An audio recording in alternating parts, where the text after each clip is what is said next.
बिस्मिल्लाहिर्रहमानिर्रहीम। अस्सलाम वालेकुम किसान भाइयों, खुश आमदीद। मैं हूँ राना मोहम्मद नवाज़ और क्लिनिक एग्रो फार्म की जानिब से आपकी खिदमत में हाजिर हूँ। आज हम आपको पाकिस्तान के अंदर राया, सरसों, तोरिया और कैनोला की काश्त के बारे में कुछ आगाही फराहम करने की कोशिश करेंगे।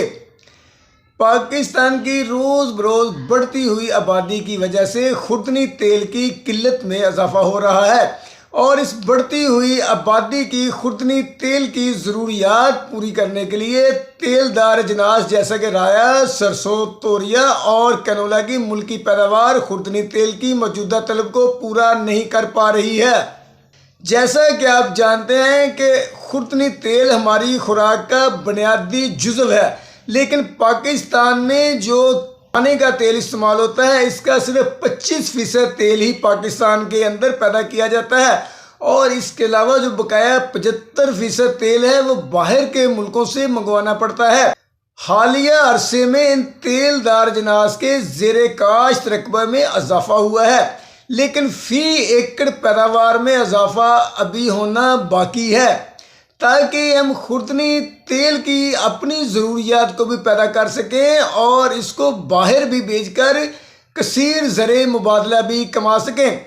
अगर हमारे किसान इन तेलदार अजनास की पैदावार की तरफ आते हैं, काश्त करने की तरफ आते हैं, तो इसमें अच्छा भला मुनाफा भी कमा सकते हैं और मुल्क व कौम का फ़ायदा भी हो सकता है।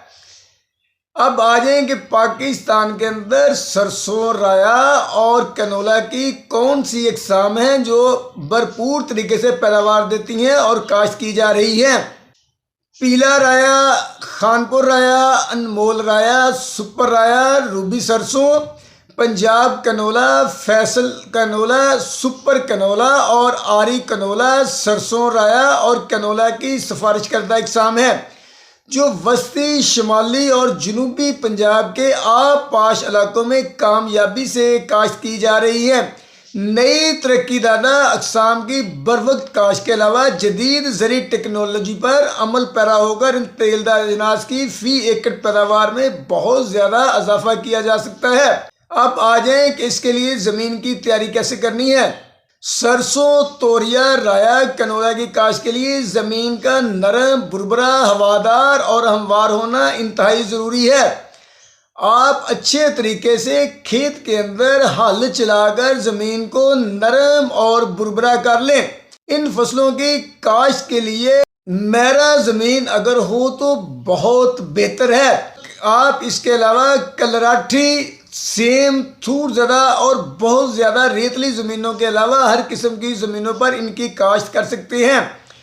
वस्ती और शिमाली पंजाब के आब पाश इलाकों में अनमोल राया और आरी कैनोला को 1 सितंबर से 30 सितंबर तक काश्त करने की सिफारिश की जाती है, जबकि जनूबी पंजाब में रूबी सरसों, खानपुर राया और दीगर अक़साम का बेहतरीन वक़्त 1 अक्टूबर से 31 अक्टूबर तक होता है।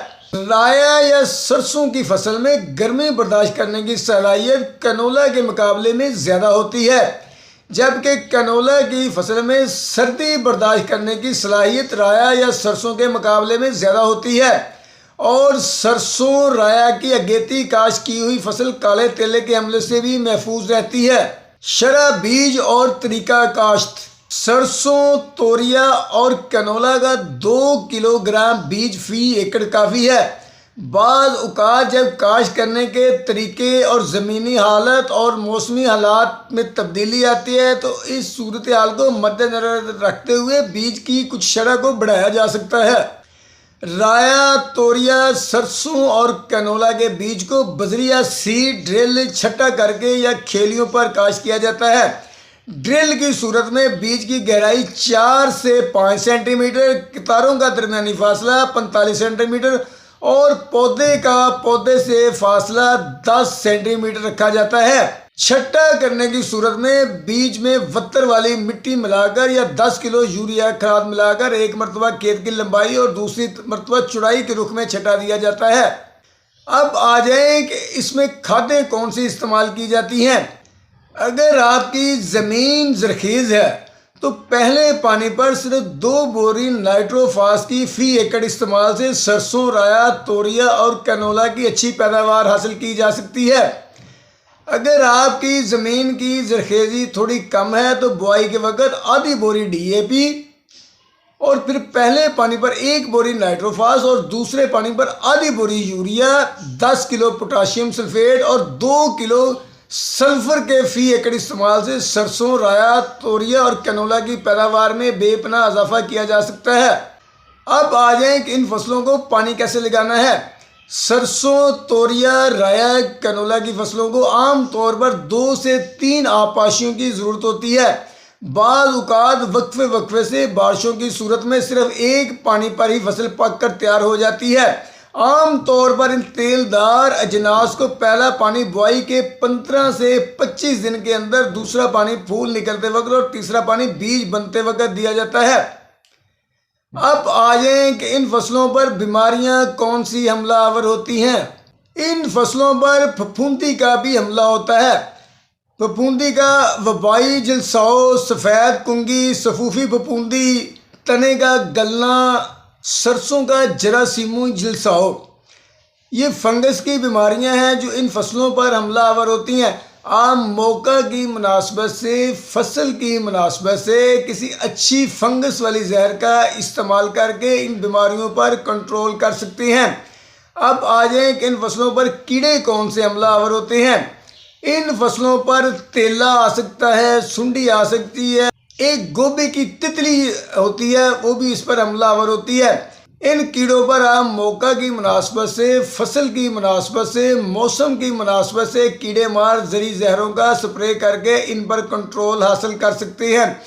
और इसके अलावा कैनोला, सरसों, राया, तोरिया पर जो जरासीमी बीमारियां आती हैं या इसके अलावा जो सुंडियां कीड़े इस पर हमलावर होते हैं, उनकी हमारी अलग से वीडियो मौजूद है, आप उसका मुतालिया करके भी रहनुमाई हासिल कर सकते हैं। अब आ जाएं कि फसल की कटाई कैसे करनी है। सही वक्त पर सरसों, तोरिया, राया, कैनोला की कटाई अहम होती है। अगर जल्दी कटाई कर ली जाए तो बीज कच्चे रह जाते हैं जिनका रेट मार्केट के अंदर कम लगता है।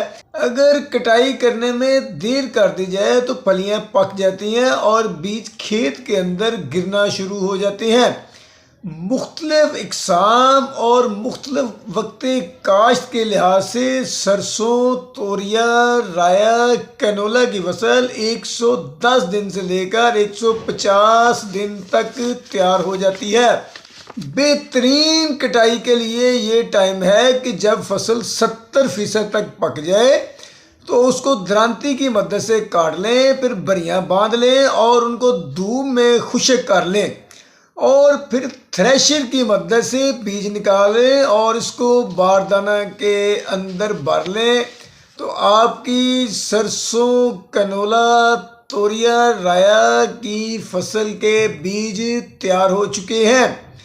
तो किसान भाइयों, अगर आप अच्छे तरीके से, समझदारी से बर वक्त इन फसलों की काश्त कर लेते हैं तो इनकी मुल्क के अंदर बहुत ज़्यादा मांग है, तो आप इससे अच्छा भला मुनाफा कमा सकते हैं। तो काश्तकार भाइयों, अगर आपको हमारी ये वीडियो पसंद आई है तो प्लीज़ इसको लाइक और शेयर ज़रूर करें और प्लीज़ हमारे चैनल को सब्सक्राइब ज़रूर कर दें। अल्लाह हाफिज़।